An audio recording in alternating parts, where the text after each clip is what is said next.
A'udhu billahi minash shaitani rajim. Bismillahir rahmanir rahim. Assalamu alaikum. My name is Brad Ibrahim, and I'm here today to tell you my story about how I converted to Islam. I first became interested in Islam in college.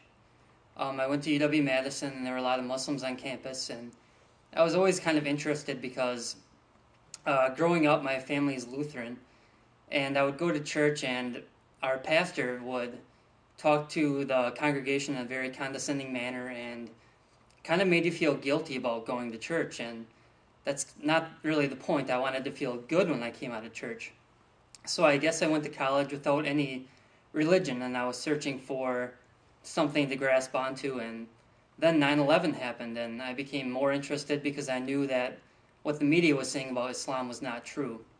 So I wanted to find out for myself exactly all about Islam. So I would do research on the internet, and I liked the thoughts and the background of Islam, and so I was thinking about converting, but I never got to the point of converting in college, and I ended up moving home to a city called Wausau, Wisconsin. And I had just graduated from college. I knew I was going to take a year off before I went to law school, and I didn't really know what I was going to do. So my dad told me to go volunteer at a place called the Boys and Girls Club. And the Boys and Girls Club is this organization that basically helps kids move off the street and gives them a positive place to come and hang out after school. And I told my dad, I don't like working with kids. I don't even like kids. Why would I want to go do that? Well, I ended up going, and within the first hour, I absolutely loved it. And so I volunteered there for 3 months. And then I saw an ad in the paper for the same position in a city called Stevens Point, a city that's a half hour away from Wausau. So I went there and interviewed with them, and it went really well, and they offered me the job. And so I had 2 job offers, one from Wausau to stay on for the year, and one from Stevens Point. So I went home and was talking with my family about which job I should end up taking. And my family and me discussed that I should probably work in Wausau because I had volunteered there. I'm originally from there. My family works there. I was very comfortable. So me and my family all decided that I was going to go work in Wausau. Well, the night before, I was going to call Stevens Point and tell them, thanks but no thanks, I'm going to go work in Wausau. I went to bed and I had this dream. And I don't know the exact details of the dream. I can't remember exactly what happened, but it was this inescapable, undescribable feeling that I had to go to Stevens Point. I didn't know why, but I just had to go. So I was going to tell my mom that I changed my mind and I have to go work in Stevens Point. Well, I came out of my bedroom, which is in the basement of my house, and I walked upstairs, and my mom came out of her room at the exact same time, and she just looked at me and she said, "You have to go work in Stevens Point."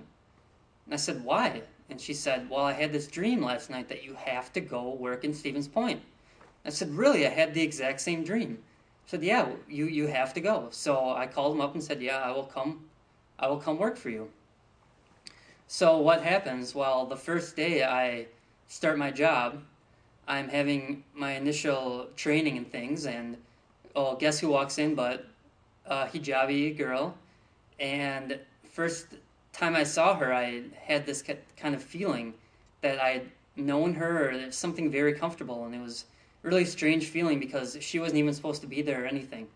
Well, I ended up working with her and ended up talking to her and just asking her questions about Islam, and ended up then going to her house and learning with her mom for about 5 or 6 months before I ended up converting.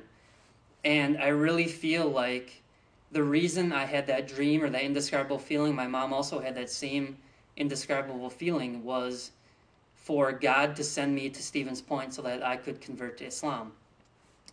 And there's this singer-poet from Canada. His name is Dawood Ornsby, and he has some great songs and things like this about Islam. And there's one that really hit home for me, and I'll just go through it and talk about how it affected me. The song is talking about an ayah from the Quran where Allah says that when you see the ground and it's dry and cracked and He sends rain down to it, it can flourish again and grows.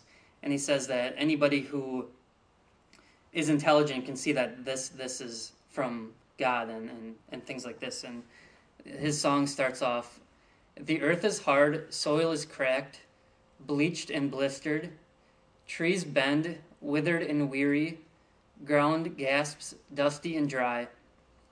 Allah hears and the rain comes, wetting and washing the world, flushing and flooding the clay, spilling and splashing, life returns. Allahu Akbar. And then he says, we are the cracked earth, the thirsty, dirty spirit of man. If we gasp, we will be heard. Forgiveness falls like rain on our hands. Allah hears and the rain comes, wetting and washing the world, flushing and flooding the clay, spilling and splashing, life returns. Allahu Akbar. And I felt like I was the thirsty, dirty spirit of man. I was looking for something to believe in, looking for a religion, something I could really grasp onto, and I really believe that Allah heard my call and He answered me and sent me on the right path, and that's how I ended up converting to Islam. Thank you. Assalamu alaikum.